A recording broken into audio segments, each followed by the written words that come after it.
ఇప్పుడు బోండా మనము ఎలా తయారు చేసుకుందామో చూద్దాం. 3 కప్పుల మైదా పిండి తీసుకొని 1/2 స్పూన్ సోడా, 1/2 స్పూన్ ఉప్పు, ఇవన్నీ బాగా కలపాలి.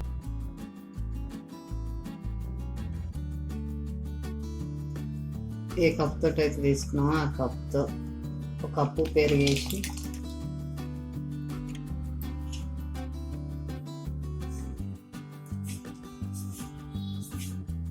ఆ పెరుగు కొంచెం వాటర్ కలుపుకోవాలి.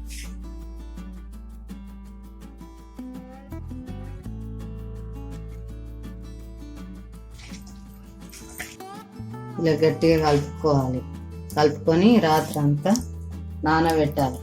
నానబెట్టి పొద్దున వేసుకోవాలి.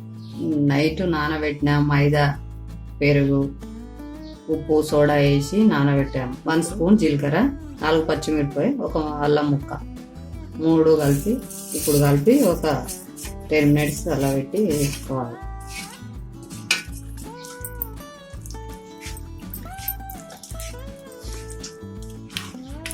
అంటే టైం లేని వాళ్ళు 1 గంట ముందు కూడా నానబెట్టవచ్చు. కాకపోతే నైట్ నానబెడితే కొంచెం పులిసి చాలా బాగుంటుంది. ఇలా కడాయిలో నూనె వేడైన తర్వాత కలిపి పెట్టిన మైదాను ఇలా మీడియం ఫ్లేమ్లో పెట్టుకొని ఇలా వేసుకున్నాయి.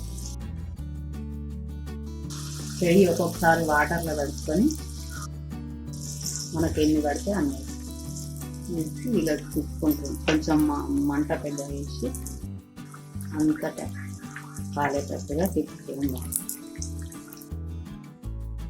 ఇప్పుడు ఇలా తిప్పుతుండాలండి, లేకుంటే అడుగు మాడిపోతాయి.